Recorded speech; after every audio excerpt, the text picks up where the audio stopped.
میدونی چه زمانی توی درس ریاضی حرفه‌ای میشی؟ زمانی که همه ابزارها و پیش نیازاش همیشه همراهت باشه، تو جیبت باشه. دقیقاً مثل تاسیساتی حرفه‌ای که همه ابزارهای مورد نیاز و کاربردیش همیشه همراهشه. امروز میخوام مثل یه استادکار ماهر مهمترین پیش نیاز ریاضی یعنی تعیین علامت رو با قانون نیترو واسه چکشکاری کنم، طوری که هر تعیین علامتی دیدی 3 سوته رو هوا بزنیش، با من همراه باش، سیف فراموش نشه، لایک هم همینطور. میایم گازشو بگی با فولیتو.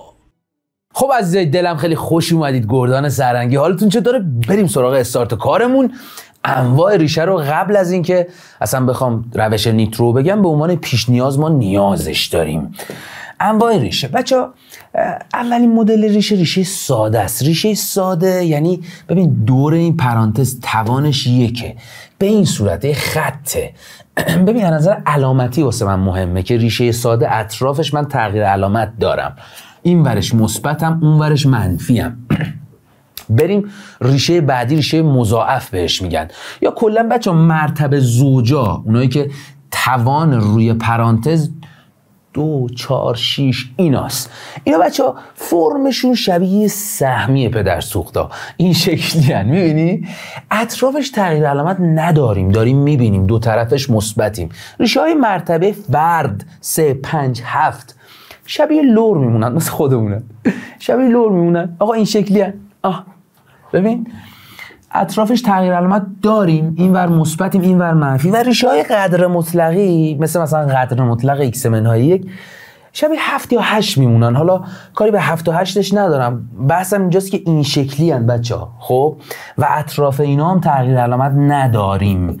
پس بدونید که آقا ریشه های قدر مطلقی و مرتبه زوج اطرافشون تغییر علامت نداریم، ریشه های ساده و مرتبه فرد اطرافشون تغییر علامت داریم. خب حالا بریم سراغ روش نیترو. اول من میخوام، این چه گوگلی بود، اول من میخوام نمودار تابه رو برات رسم کنم اینطوری. خب بیا یه کاری کنیم، قبل از اینکه اصلا من روش نیترو رو توضیح بدم یه دور ریشه ها و علامت این تابه اطراف اون ریشه ها رو بیا با چشم ببینیم. موافقی؟ خب بیا اینجا. آقا ریشه ها یکیش اینه، منفیش تعریف نشده، احتمالاً ریشه مخرجه. -5 -4 -3.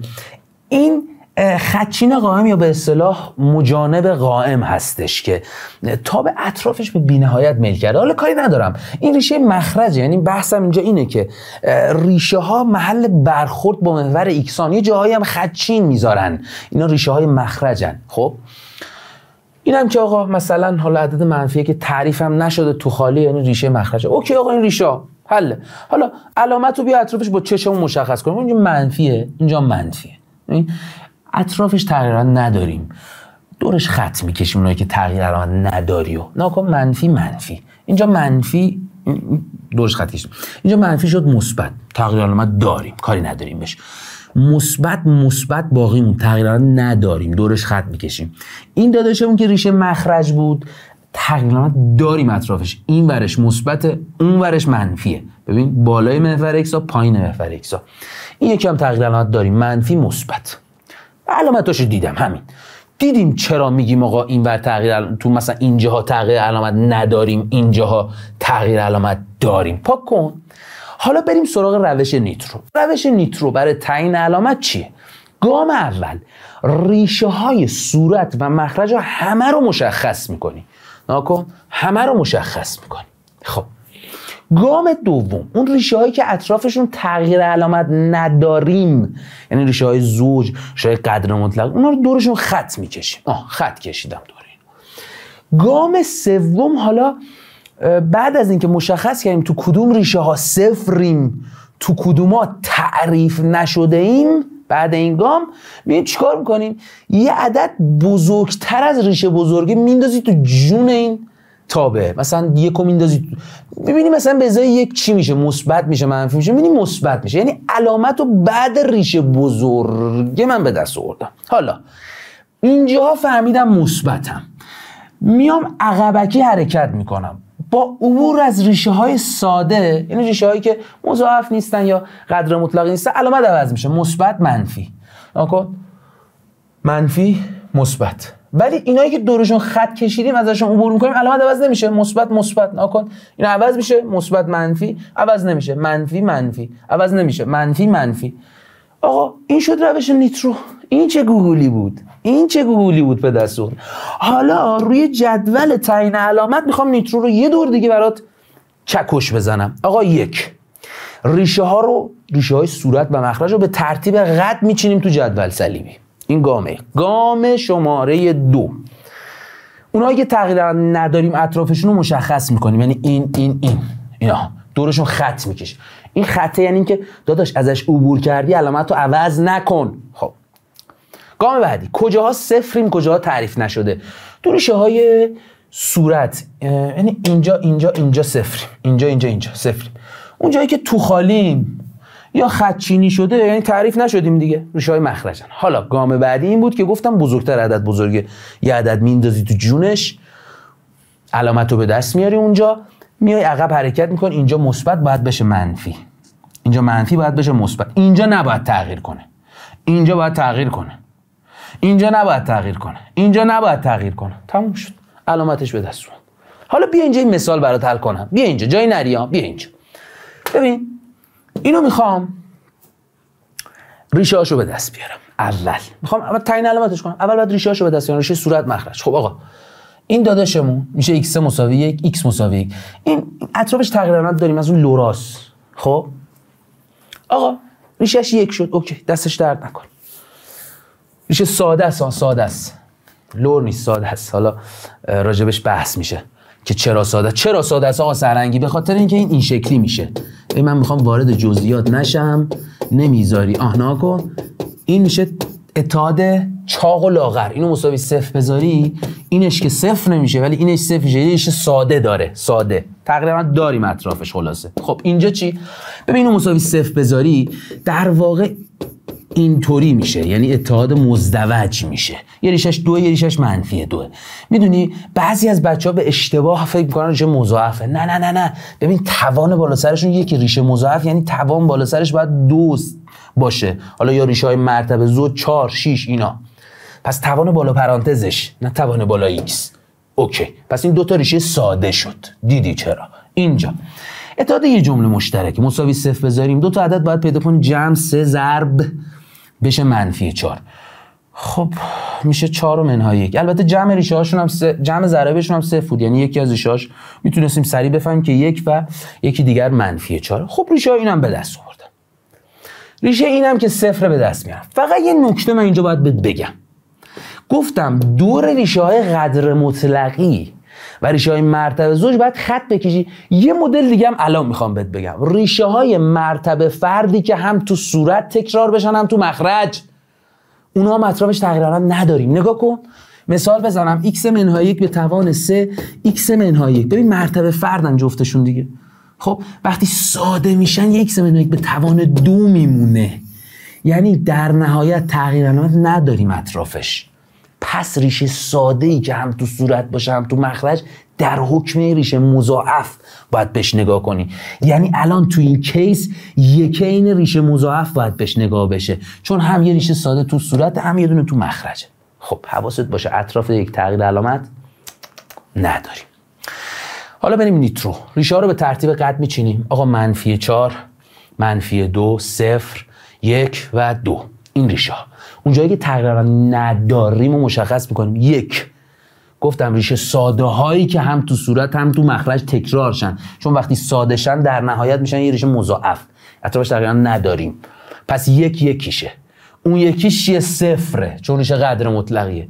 دیگه نداریم، دیگه بقیه ریشه ساده‌اند بدبختا، تکرار هم نشدن تو صورت و مخرج. خب حالا کجا صفریم کجا تعریف نشده؟ تو ریشه های مخرج یعنی 0 و 1 و منهای 4 تعریف نشدیم، تو اون یکی ها شدیم 0، یعنی تو منهای 2 و 2 شدیم 0. تو ریشه های مخرج تعریف نشدیم. حواست باشه یکی میاد یقه منو میگیره، آقا بله یقه رو ول کن. چیکار یقه؟ آقا تا جواب ندی یقه تو باشه بگو.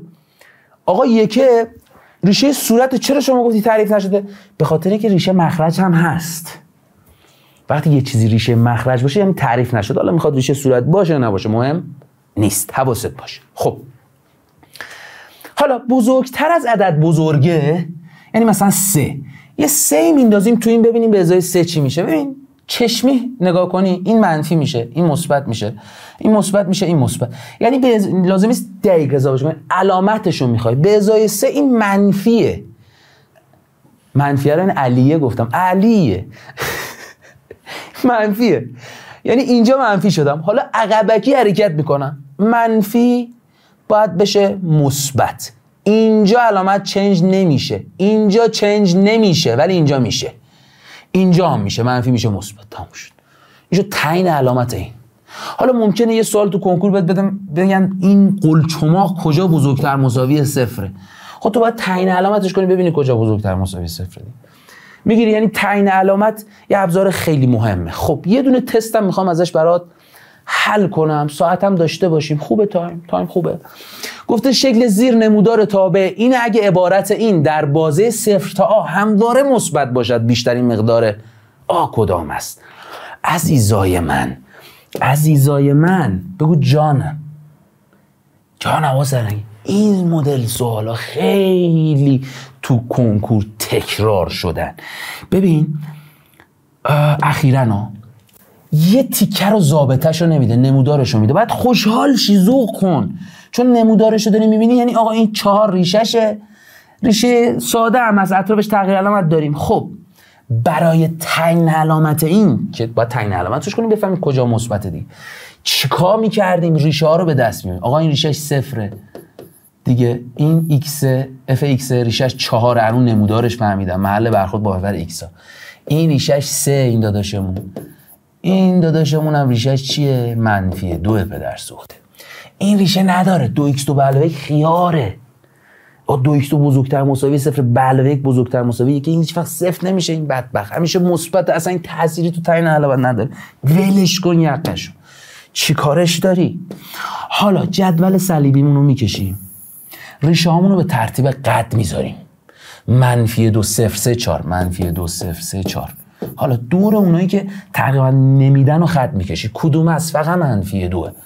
بقیه این تغییر علامت میده ساده است، 4 ساده است، 0 هم ساده است. خب آقا کجاها صفریم کجاها تعریف نشده؟ تو -2 و 3 تعریف نمیشیم، توی 0 و 4 صفریم. حالا بزرگتر از ریشه بزرگی عدد میندازیم تو جون این. مثلا 5. آقا 5 رو بذار اینجا، نگاه کن چجوری میشه.